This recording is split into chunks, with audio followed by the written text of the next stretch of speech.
Hi student, welcome to my channel English Amar ji में आपका स्वागत। 10 का जो पार्ट है ए लेटर टू गॉड, उसके एक नंबर वाले क्वेश्चन और उनके आंसरों पर चर्चा करें। ये बहुत ही महत्वपूर्ण है, जो कि आपके पाठ परीक्षा में बहुत अधिक पूछे जाते हैं। ये हम जो है काफ़ी मेहनत करके इकट्ठे किए हैं। आइए देखते हैं। अब देखते हैं कि प्रश्नों के उत्तर किस प्रकार बनाए जाते हैं। अब हम आपको समझाएंगे कि प्रश्नों के उत्तर जो है जब आप देंगे, आपको उत्तर मालूम है और अंग्रेजी में किस प्रकार आप लिखेंगे ये आप समझिए। लिखने का बहुत ही आसान तरीका है। उसमें केवल ये देखिए उसमें क्या पूछा जा रहा है। प्रश्न कौन सा प्रश्न वाला जो है शब्द लिखा हुआ है। जैसे ये देखिए, who ran out to the collect the frozen prince. Frozen prince मतलब होता है जो जमे हुए मोती, मतलब ओले जमे मोती। यानी कि who ran out to the collect, यानी कि कौन जो था जो एकत्रित करने के लिए, कलेक्ट मतलब एकत्रित करना, एकत्रित करने के लिए जमे हुए मोती मतलब ओले, कौन आया था, कौन था। तो अब इसमें प्रश्न पूछा गया है हु, ये हु पूछा गया है। तो हु का उत्तर केवल है कौन आया था, वो लेंचो के जो लड़के थे वो आए थे जो बीनने के लिए। तो ये देखिए, द बॉयज ऑफ लेंचो, यानी कि लेंचो के जो है लड़के वो आए थे। तो हु का आंसर तो केवल इतना हो गया, ये द बॉयज ऑफ लेंचो। अब उसके बाद आपको देखना है पूरा का पूरा जो है जो प्रश्न लिखा हुआ था प्रश्न में, वही उत्तर में भी पूरा लिख जाएगा और आपका आंसर सही हो जाएगा।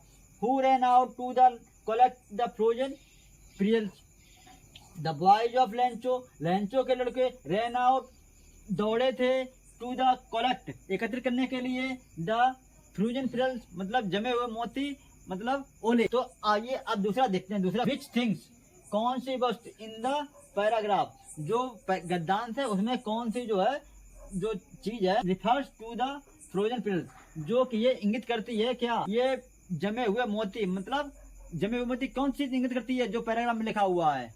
तो ये देखिए प्रश्न केवल बन रहा है ये वाला, विच थिंग्स, कौन सी वस्तु। तो कौन सी वस्तु है जो फ्रोजन पिरल्स है, वो है हेल स्टोन, मतलब जो है ओले। तो वही केवल उत्तर लिखना है। इसकी जगह पर जो प्रश्न लिखा हुआ है उसकी जगह पर हमने लिखना है द हेल स्टोन। आंसर है लैंचो, लैंचो बेंट, मतलब ये जो है पास्ट इंडिफिनिट का है। तो ये प्रश्नवाचक है, डिड लगा है और ये इसको जो है साधारण बनाया जा रहा है। तो इसमें जो है सेकंड फॉर्म लगे went. Lencho went out, Lencho बाहर आया। टू हैव प्लीजर, आनंद लेने के लिए, यानी कि आनंद का अनुभव करने के लिए। ऑफ फीलिंग द रेन, वर्षा का अनुभव करने के लिए। ऑन हिज बॉडी, अपने शरीर पर, मतलब ये देखने आया था कि हमारे शरीर पर जो है बूंदें गिर रही हैं, कैसा कितना खुशी का प्रतीत हो रहा है। आइए अब नेक्स्ट देखते हैं। What happened to the rain suddenly, यानी कि हैपेंड मतलब होता है घटना, कोई घटना घटना, यानी कि क्या घटना घटी। रेन सडनली, यानी कि वर्षा के बारे में अचानक जो है क्या घटना घटी, वर्षा के बारे में कोई ऐसी बात अचानक क्या हुई। उसका आंसर है द रेन सडनली, वर्षा अचानक। चेंज्ड मतलब पास्ट इंडिफिनिट में है, तो ये सेकंड फॉर्म है चेंज्ड, यानी कि परिवर्तित हो गई, मतलब बदल गई। आंसर है द रेन सडनली चेंज, जो बरसात जो है बदल गई। इनटू, इनटू मतलब होता है गतिशील में, गतिशील कोई संबंध में, यानी कि तुरंत परिवर्तन हो गई। हेल स्टोन मतलब जो है ओलों में बदल गई। A letter to God, question number, where was Lencho's house located, यानी कि where was Lencho's house located, located मतलब स्थित, लेंचो का घर कहाँ पर स्थित था। उसका आंसर होगा, ये आंसर होगा लेंचोस हाउस, लेंचो का घर, वाज लोकेटेड स्थित था, ऑन द क्रेस्ट चोटी पर, ऑफ लो हिल मतलब छोटी पहाड़ी, यानी कि लेंचो का घर पहाड़ी, छोटी पहाड़ी की चोटी के ऊपर। Where visible from the hill, यानी कि कौन सी वस्तुएं दिखाई पड़ती थी पहाड़ी से नीचे, कौन सी वस्तुएं दिखाई पड़ती थी। तो ये इसका आंसर ये होगा द रिवर नदी, and the field of ripe corn, और पके हुए जो है फसल, डोटेड मतलब लदे हुए, विद द फ्लावर, फूलों से, यानी कि फूलों से लदे हुए जो है पकी हुई फसल, वेयर विजिबल, जो कि दिखाई पड़ती थी, from the hill. Next question है what did the earth need, यानी कि भूमि को किस चीज की जरूरत थी, भूमि को किस चीज की आवश्यकता थी। तो इसका आंसर ये होगा अर्थ नीडेड ए डाउनपोर, यानी कि भूमि को या धरती को या खेत को जो है एक बहुत मात्रा में भारी वर्षा की जरूरत होगी, अथवा एटलीस्ट मतलब कम से कम एक शॉवर बौछार, कम से कम एक बौछार की आवश्यकता होगी। नेक्स्ट क्वेश्चन है what was Lencho's wife prepare, prepare means होता है तैयार करना, यानी कि लेंचो की जो पत्नी थी उस समय क्या तैयार कर रही थी, लेंचो की पत्नी क्या तैयार कर रही थी। तो उसका आंसर होगा लेंचोस वाइफ, लेंचो की पत्नी, वाज प्रिपेयरिंग तैयार कर रही थी, सपर रात्रि का भोजन, मतलब लेंचो की पत्नी उस समय रात्रि का भोजन तैयार कर रही थी। हेल स्टोन, अब इसकी जब उत्तर ये लिख गया है और शेष जो है वही पूरा का पूरा टाप देना, वही जो पूरा का पूरा वही उतार देना है, आपका आंसर एकदम सही बैठेगा। और नेक्स्ट देखिए what was totally destroyed, what was totally destroyed मतलब वाज के बाद में वाज बर इज एम आर, और वाज बर के बाद में यदि कोई थर्ड फॉर्म कोई वर्ब आती है तो हम समझ लेंगे कि ये जो है पैसिव वॉइस। यदि हमारा चैनल सर्च करने के लिए आपको केवल इंग्लिश अमर जी यूट्यूब पर लिखकर डालना है और हमारा चैनल आपको मिल जाएगा। आइए अब देखते हैं a letter to God, exam practice, exam के बिहेव से ये जो है बहुत ही इम्पोर्टेंट टॉपिक है।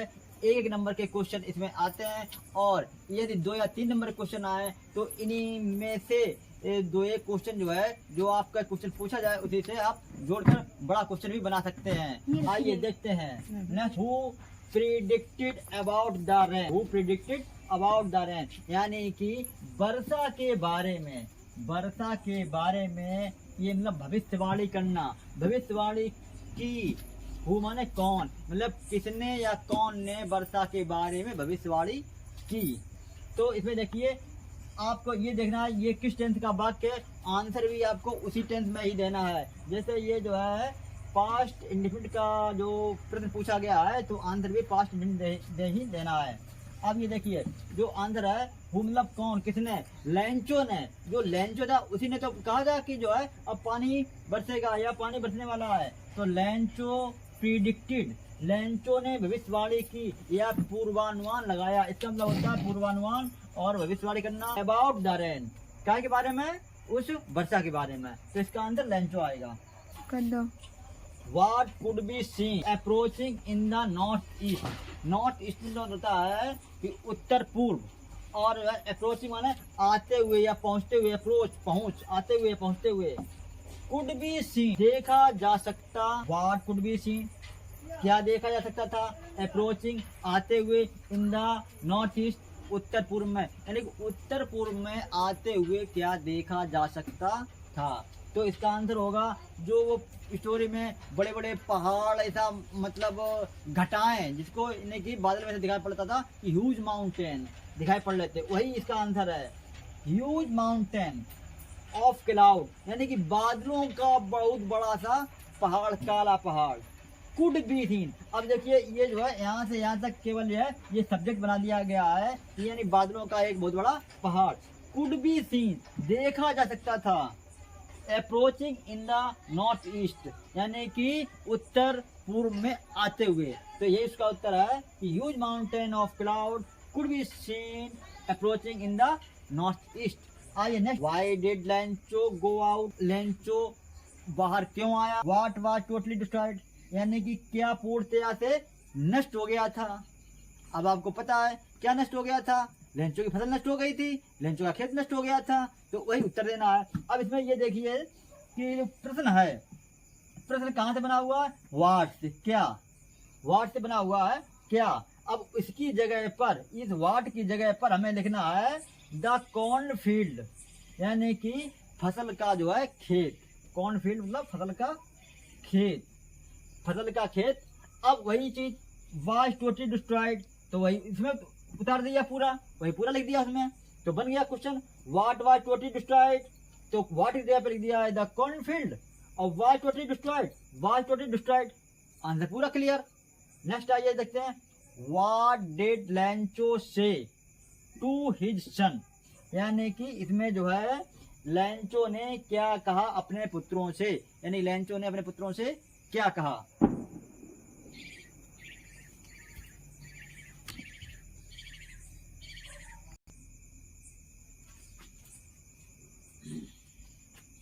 नेक्स्ट प्रश्न है व्हाट डिड लैंचो से टू हिज सन, यानी कि लैंचो ने अपने पुत्रों से क्या कहा। अब ये देखिए इसमें जो है Lencho said to his son, यानी कि लैंचो ने अपने पुत्रों से कहा। यहाँ पर जो है ये डायरेक्ट इनडायरेक्ट है, इसमें जो है जो बातचीत है वो चल रही है इसमें। Lencho said to his son, Lencho ने अपने पुत्र से कहा, और ये बात जो बात कही गई है वो इन्वर्टेड कॉमा में लिखी जाएगी। इसका मतलब है ये कहा था कि प्लेग ऑफ लोकट्स, मतलब जो है टिड्डियों का दल, वुड हैव लेफ्ट, छोड़ देता है, मोर देन दिस, इससे अधिक, यानी कि इससे ज्यादा तो टिड्डियों का दल ही छोड़ देता है। The hell had left nothing, लेकिन इस जो ओलो ने यहाँ पर कुछ नहीं छोड़ा है, और इसको जो है इसके अंदर सेट कर दिया है।